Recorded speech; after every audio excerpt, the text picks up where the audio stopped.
These are the words of Proverbs chapter 5. My son, pay attention to my witness, or my wisdom. Listen closely to my understanding, so that you may maintain discretion, and your lips safeguard knowledge.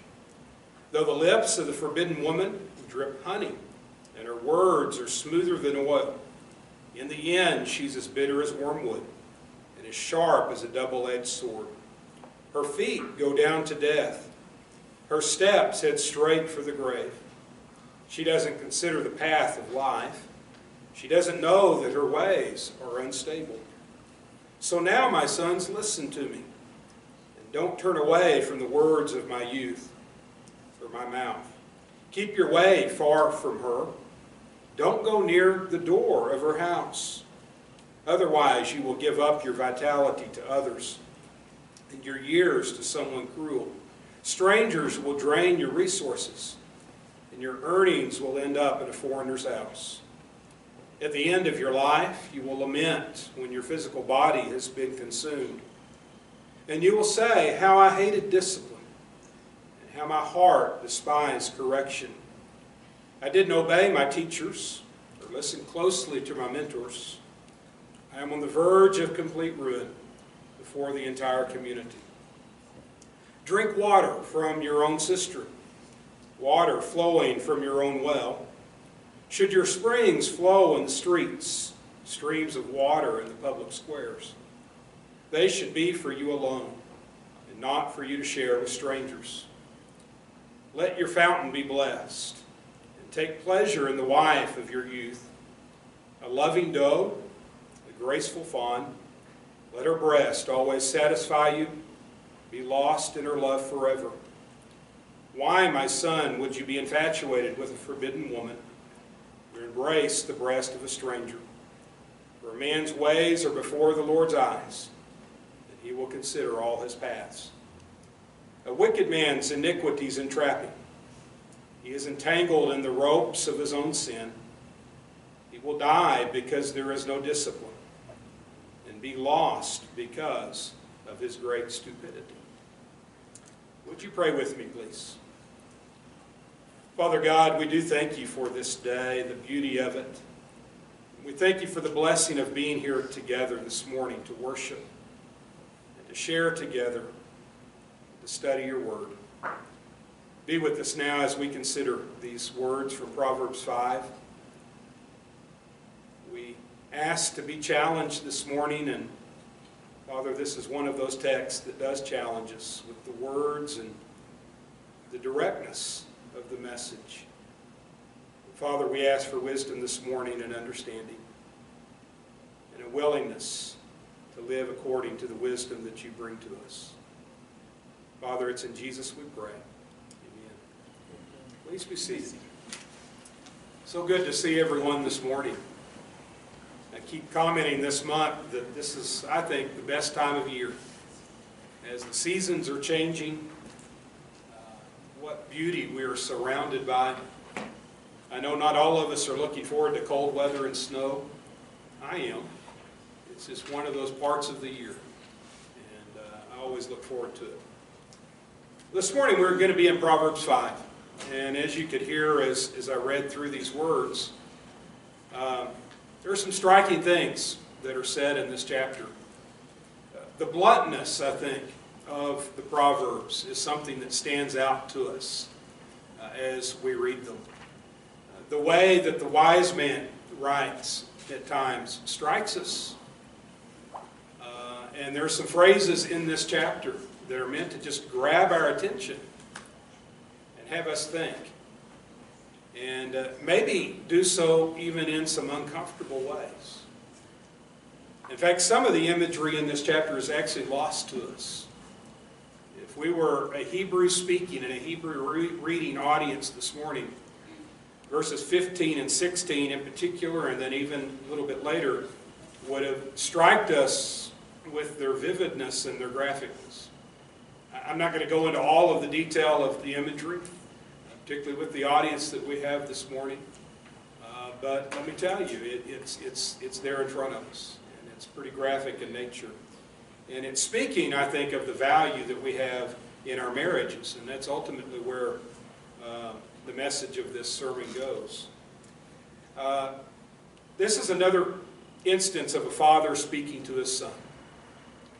We've seen that in our study of Proverbs here in these early chapters, where the father, we assume it to be Solomon since he is the writer of much of this book, he's writing words of wisdom to his son or sons, as the case may be, giving them advice on as they come of age, as they come into adulthood, about the choices they need to make in life and about the thinking that they need to employ as they live from day to day, as they seek to be successful in their lives. You know, as parents, that's what we want of our kids. We want our kids to be successful in life. We want to prepare them to be able to face whatever comes about in life in a way that's good and proper. And that's what this father is doing. And the implication is for us as we read through this that, first of all, parents have an obligation to teach their kids, to prepare their kids for life. That's what God has given us as a responsibility as parents. It's not enough to house our kids and to feed them and provide for them. We are to teach them. And we're to bestow on them the experience that comes from life. That's literally what wisdom is. And to share with them what God would have us do with our lives. The other side of that, though, is as we are young people, as we are growing up in our parents' care, we have an obligation to listen to our parents and to seek to learn from them. Now, all of us, as we get to be adolescents or teenagers, we kind of rebel against that. We think, well, our parents are all old-fashioned, they just don't understand life as it is today. And so we become dismissive of what our parents tell us. All of us go through that. We rebel as we grow older. But the wise man wants us to know from God that we need to be listening to our parents and seeking to learn from them. And even those things that might aggravate us at times of what they're telling us or kind of wear on our patience, we need to be prepared to hear and listen. This is certainly one of those chapters. The father here is speaking to his son about an occasion in the future, at least from his son's perspective, when he'll be tempted by what he describes as the forbidden woman. Now, we've been noticing in all of these speeches, it's a father to his son, so it's a very masculine-oriented thing. I think in our day and time, I think we're meant to see both. I think we're meant to see the words of a mother spoken to her daughter, a father spoken to his daughter, or a mother spoken to his son. It's not just restricted to the males or to the men, to the boys. And so it's not just simply warning about a forbidden woman. We can turn the coin. It may also be talking about the idea of a forbidden man. Basically, the idea is sexual sin. What the father is trying to tell his child is there's a propriety about sexuality. That God has created that for a specific purpose. It's not just something that's to be enjoyed without boundaries, without regard of consequences. God has created us as sexual beings, as men and women, to enjoy that relationship in a very specific way. That's what the father is telling his son in this chapter. And it's actually going to bleed over into chapter 6 and into chapter 7 and chapter 8. And so we're going to get the sense over the next 3 or 4 weeks that this is a major subject of concern of this father. He's wanting to prepare his son. He's wanting to prepare his children for life in a world that's going to pose all sorts of temptations to do something other than what God wants them to do with their bodies and with themselves. As we read some of these things, it's going to make us a little bit uncomfortable. Because one thing that we're going to see very clearly in this chapter is the father is rather direct in what he tells his son. Now, he's going to use some terminology that seems a little bit dated to us. And he's going to use some illustrations of sexuality that are totally beyond our comprehension because we don't understand the analogy that he's drawing. But in his day and time, it would have been very graphic in what he was telling his son. I'm not going to get into the graphics, as I mentioned a moment ago. I think the implication for us in the directness of the father is that he's prepared to talk to his son in a very deliberate way about a subject that's very sensitive. You know, all of us that are parents, particularly parents of adolescents or parents of those that have already grown, we've come to those moments in life where we've had to have that talk, and we've become very nervous about it because it's a hard thing to talk about, isn't it? But in this chapter, it's very clear that the father is prepared to talk about it, and prepared to talk about it in a very direct way. And that's one of the lessons that I want us to see, is that as parents, that's one of our obligations, to prepare our kids for that area of life. What the father does in this chapter essentially is to warn his son about the bad choices that can be made in terms of sexuality and sexual experience, and tells his son that there are going to be some true consequences to the poor choices that you might make. And he uses those consequences and he uses that warning as a way, I think, to encourage his son to do what is right in his life with regard to sexuality. You could say that the father pulls no punches in his speech here. He is very blunt, he's very direct, he's very honest and clear. He's very intentional. And I think that's a word that as parents we need to learn and to practice. We need to be intentional with our kids. The way we teach our kids, and not just with this subject matter, but with any subject matter, as we're teaching them about life, we need to be intentional. And what I mean by that, we've got a purpose in the teaching that we're giving. We're not just throwing out some rules to obey. We're giving rules in life because we're wanting to shape our children in such a way that they grow, that they mature, that they become capable people of making right choices when confronted by certain situations in life. That's the goal of parenting. The goal of parenting is not to program our kids so they always make the right decisions. We teach our kids and we guide our kids so that when they are faced with different issues in life, they have tools at their disposal to be able to think through the choices that they make. You know, as adults, that's what we want, isn't it? We want the tools to be able, when we confront things in life, to know how to progress, or to know where we can find other resources to help us in those situations. That's what wisdom is.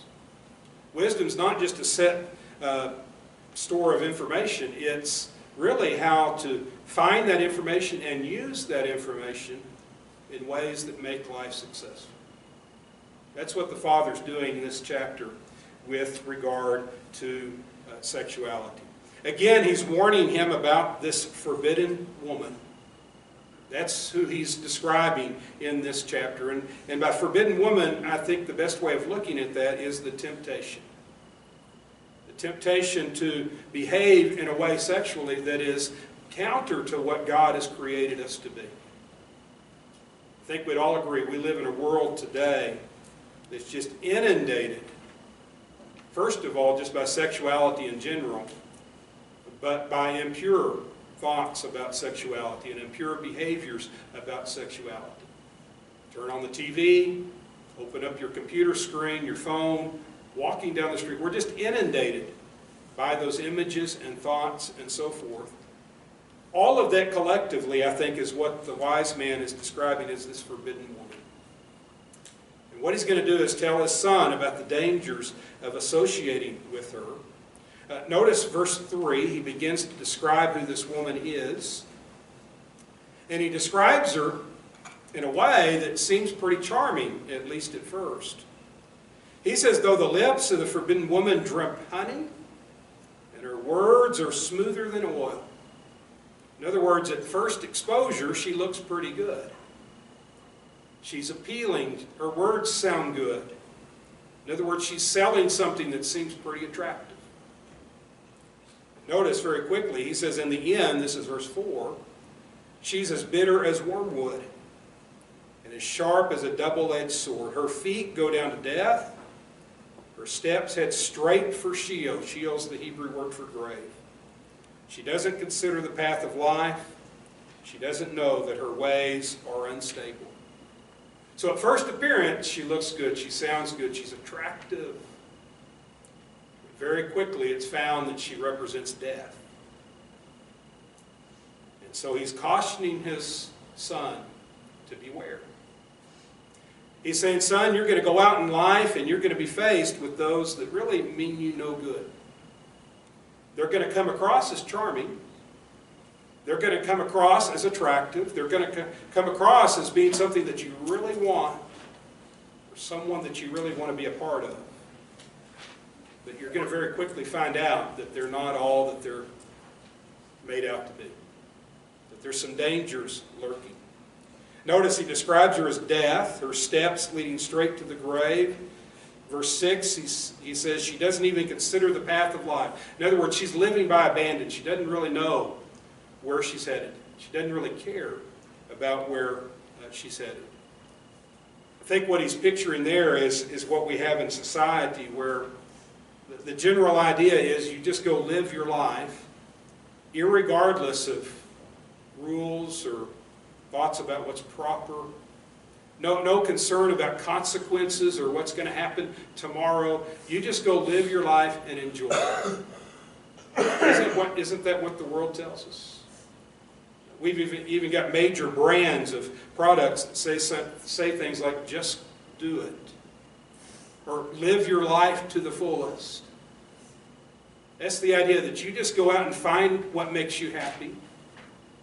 You go out and find things that bring you pleasure and enjoyment and don't care about anything else.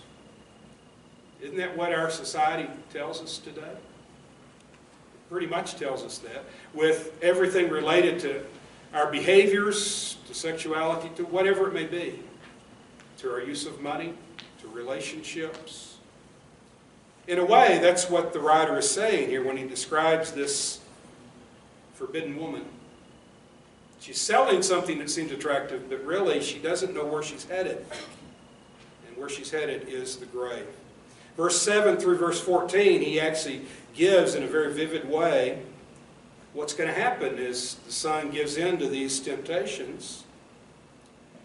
He says, so now, my sons, listen to me. Don't turn away from the words of my mouth. Keep your way far from her. Don't go near the door of her house. Otherwise, notice the consequences. You will give up your vitality to others and your years to someone cruel. Strangers will drain your resources, and your earnings will end up at a foreigner's house. At the end of your life, you will lament when your physical body has been consumed, and you will say, how I hated discipline, and how my heart despised correction. I didn't disobey my teachers or listen to my mentors. I'm on the verge of complete ruin before the entire community. Basically, he says you're going to go down that road of listening to that forbidden woman and listening to those temptations that seem so attractive. But in the end, what you're going to do is give up your life. That's what it means when he says you're going to give your vitality to others. You're not going to enjoy your life. Your life's going to be emptied. Others are going to enjoy that at your exposure, is the idea. He says your years are going to be given to someone cruel. In other words, somebody that doesn't mean you any good, somebody that doesn't desire what's good for you. They're going to take that away from you. Strangers will drain your resources. Your earnings will end up at a foreigner's house. In other words, you're not going to profit from any of this type of behavior. Others are going to enjoy it at your expense. As he describes that in verse 10, the idea of someone will drain your resources, your earnings will end up in a foreigner's house. My first image is of Jesus' story of the prodigal son, who goes off to the foreign land and spends his father's fortune living in this frivolous way. He partners up with people that mean him no good, and before long his money's gone. He's spent it on everything that's unwholesome, and he's left where? Literally in a pigsty. In a way, I think that's what's being described there. Maybe Jesus had that in mind as he was telling that story. And so he's very direct about it to his son here, about these choices that he might make, about pursuing this forbidden woman, Another way of looking at the forbidden woman is the adulterous woman. And the terminology is very similar. Somebody that's living very wantonly, that's not giving of herself in marriage, but is giving herself to whoever. He's saying, son, don't participate in that. Don't go enjoy that yourself. Because basically you're going to be going down to where she's at. Stay away from that. He describes how your life is going to be left on the verge of complete ruin before the entire community. In other words, you're going to end up at this very despicable place. You've given up everything. Everybody's going to see your shame. Now, I think he may be exaggerating to a degree. Not everybody that makes these poor choices ends up in this way. He's talking about a life that's given to these choices, one after another, and he ends up in this pit of despair, much like that hog pen that Jesus describes with the prodigal son. Well, as he gives that description, he comes to verse 15, and he describes what the good of life can be, and the good alternative. So it's not just about him warning his son about bad choices. He wants to paint for the son what the good choices in life can be. This is where the imagery begins to lose us a little bit. Read along with me, verse 15 and following. He says, but drink water from your own cistern, water flowing from your own well. Should your springs flow in the streets, streams of water in the public squares? They should be for you alone, and not for you to share with your strangers. Let your fountain be blessed, and take pleasure in the wife of your youth. Verse 18 there is the key to all of those verses 15 through 18, and gives us some insight into what he is describing. What he's saying is there's a beautiful blessing in life, and that is marriage. And he basically says in those verses, I want you to revel in that. Don't go after the forbidden woman, but desire and enjoy and be blessed by the good woman that God will bring to you. This wife of your youth that he describes. Verse 19 through 21, he goes even into more detail about enjoying her and not leaving her to the side and going and enjoying someone else. Enjoy the one that God has provided to you. And so the father, again, is being direct to his son and saying, this is what's going to happen if you go down this forbidden path. Instead, you can be at home and enjoy this good path that God has for you. So two choices. You know, we've noticed all through the Proverbs, he's been describing two paths. But we have two paths here. We have the forbidden path that's going to end up in death. We have this path of blessing, this path of godliness that's going to end in a good place. And the father is saying to the son, choose this here. This is going to lead to blessing in your life. In so doing, I think the father is giving his son a couple of strategies here for avoiding this bad path, this path that's going to lead to something that's forbidden, something that's against God. A couple of strategies for making the good choices to stay in the good way. The first strategy is this, and we find it in verse 8. Notice verse 8 again. He says, keep your way far from her. Don't go near the door of her house. I think what the father is telling his son is to stay away from environments where the temptations may persist and where sin is present, where temptation is strong. Notice he says, don't go near her door. It's not simply don't go to her door, it's don't go near her door.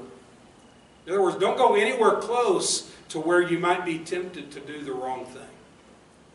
Don't go near to the place where you might be invited in to participate in what she is doing. That's a pretty strong strategy, isn't it, in life? It's something that's hard for us to deal with.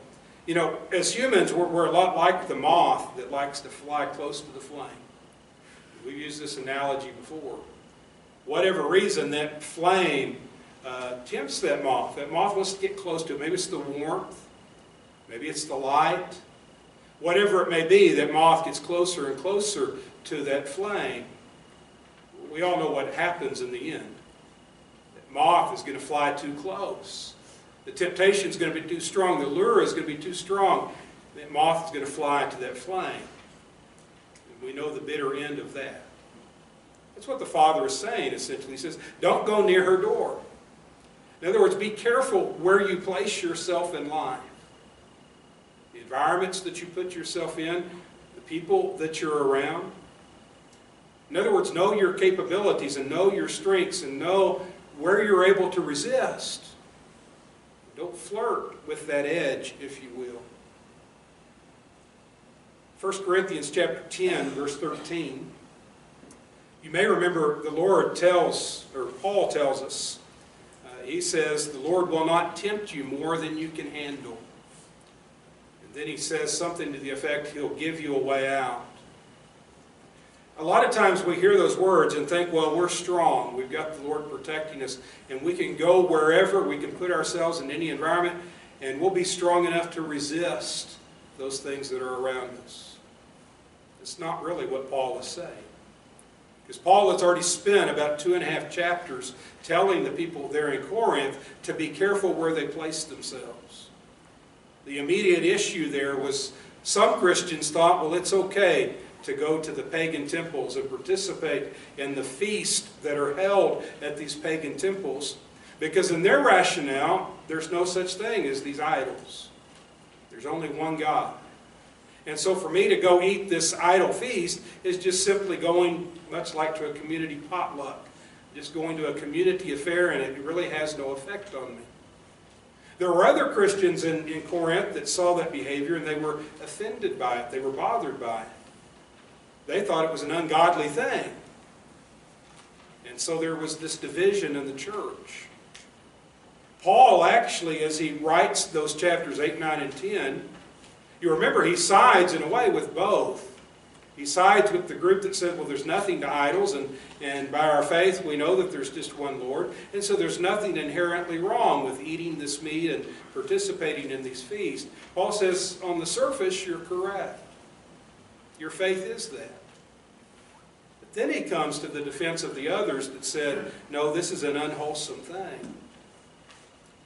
And he comes into chapter 10, and before he makes that statement about God not allowing us to be tempted more than we can handle, he basically tells this group that thought, well, there's nothing wrong with being in these environments because there's nothing to this idolatry thing. Paul is saying you need to be very careful where you're placing yourself. He then equates these feasts in these pagan temples as being the temple of demons. You know, he's already dismissed the idea of idolatry, but he doesn't dismiss the idea that there's not evil there. And he's not dismissing the fact that as Christians put themselves in that environment, they might be tempted to participate in those activities in a religious way. And that their faith may be compromised in some way. So he says, stay away. Then he says that verse 13, and the Lord will not tempt you more than you can handle. And I think the implication is he's saying you have a part to play in that. It's not just simply a passive thing where we rely on God's strength to help us say no to temptation. It's that we work along with God in that.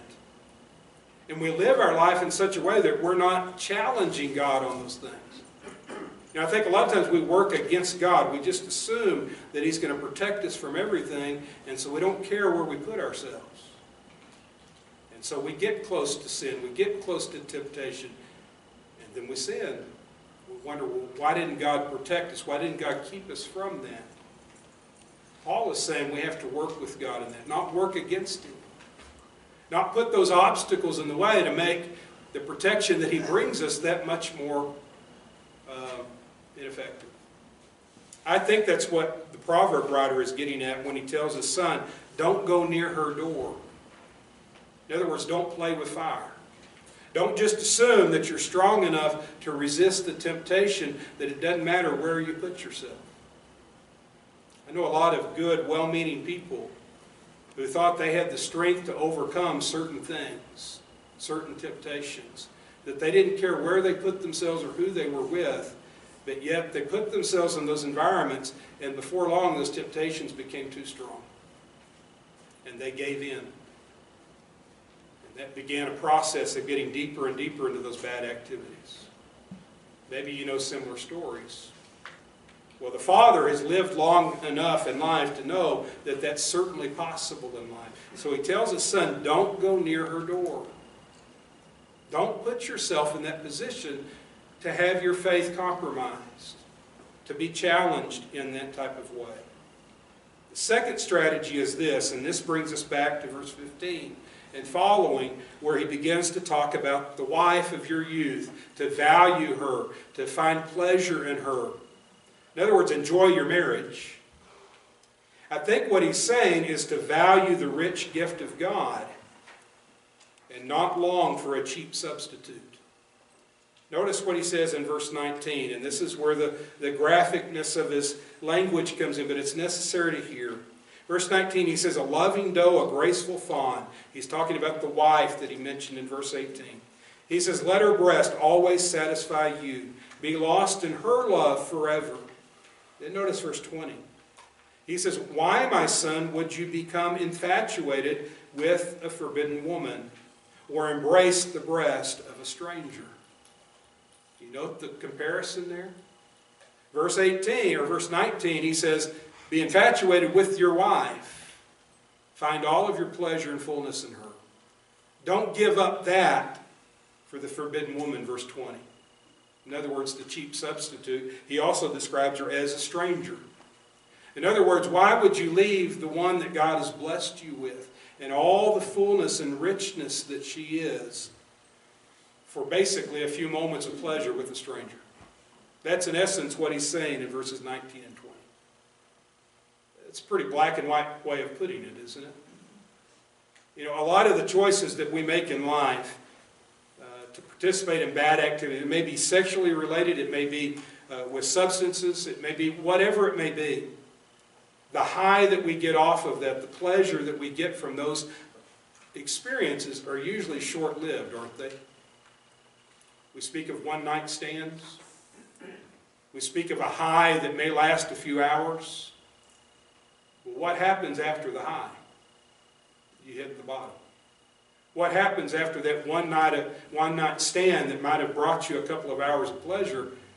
It's going to seriously complicate a life, isn't it? And bring all sorts of difficulty to it. That's what the wise man is telling his son.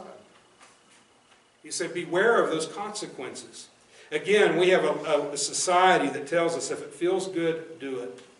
Or we have a society that says today matters, tomorrow is a lifetime away. Or we have a world that tells us life has no limitations, only the boundaries you make. We even have a city in our country that says what happens in Vegas stays in Vegas. It's the same type of statement. It's the idea you just go make your choices and do what you want, experience those few moments or few hours of pleasure. The rest of your life will be okay. The wise father is telling his son, that's a bunch of lies. That's not how life is. Those few moments of pleasure can seriously compromise and destroy your life. So he tells his son, first of all, he says, stay away from her door. Secondly, he says, value what God has given you. You know, the world has conditioned us to see value in things that God says are worthless, and to look away from the true value that God has given to us. The wise man says, look at the wife of your youth, the beauty that she is, the pleasure and fullness that she can bring to your life. And learn to value that. That's what God does for us. I want you to look very quickly at Proverbs 14, verse 15, because it's actually going to relate to what the wise man's going to say at the very end to his son. Proverbs 14, verse 15 says this, if I can get to it. There we go. Proverbs 14, verse 15 says, the inexperienced one believes anything, but the sensible one watches his steps. The inexperienced one believes anything, but the sensible one watches his steps. In other words, the one that is not wise is going to believe any rationale. He's going to buy into the lies of society. He's going to buy into the temptations that we're given. But the one that's wise is going to watch where he steps, watch where she steps. Look at how the wise man ends his speech to his son. This is back in chapter 5, verse 21. He says, "For a man's ways are before the Lord's eyes." In other words, God's watching. That's not just in those moments where we want God to watch. That's every moment of our life. God knows what we're doing. He knows when we're walking near the door of that forbidden woman. He knows that. The Father wants us to know that. That's kind of intimidating, isn't it, to know that we're being watched? It's intimidating. It's also comforting to know God knows where we're going. Notice the end of verse 21. He considers all his paths. The he there, I think, is God. The his is us. In other words, God considers where we're going. He knows where we're going. Verse 22, the wise father says, "A wicked man's iniquities or sins will entrap him." We do a lot of things thinking, well, this is incidental, there's no consequences. Well, this verse says there are consequences. Our iniquities, our sins will entrap us. We will be entangled in the ropes of our own sin. In other words, we'll deserve what's happening there. Verse 23, the father gets more graphic. He says he will die because there's no discipline. And notice how he ends. He says, "and be lost because of his great stupidity." That's one of those non-PC words we're not supposed to use today. But notice the writer of Proverbs uses it when he describes how we'll go after the forbidden woman and how we'll buy into these temptations to do these awful things. He says we'll be lost because of our stupidity. Because we refuse to listen. Because we refuse to see what God has for us in our life. Some strong things in that chapter, aren't there?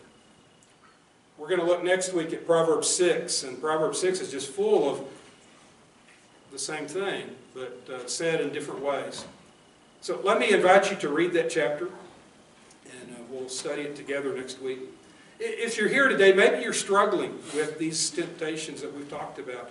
Maybe you've got that forbidden woman in your horizon, in your life, and you don't have the strength to say no. Well, know that you don't have to say no by yourself. God has given you His promise to be with you. He's also given you family, the church family, to be with you, to help you, good friends that can encourage you, and that's why we're here. So maybe there's some way that we can help you in the battles that you're having. Maybe you're here this morning ready to come in faith, to accept Jesus as Lord and Savior, and to be baptized into Him. We certainly want to make that opportunity to you. Whatever you need that you might have, we ask that you come as we stand and as we sing.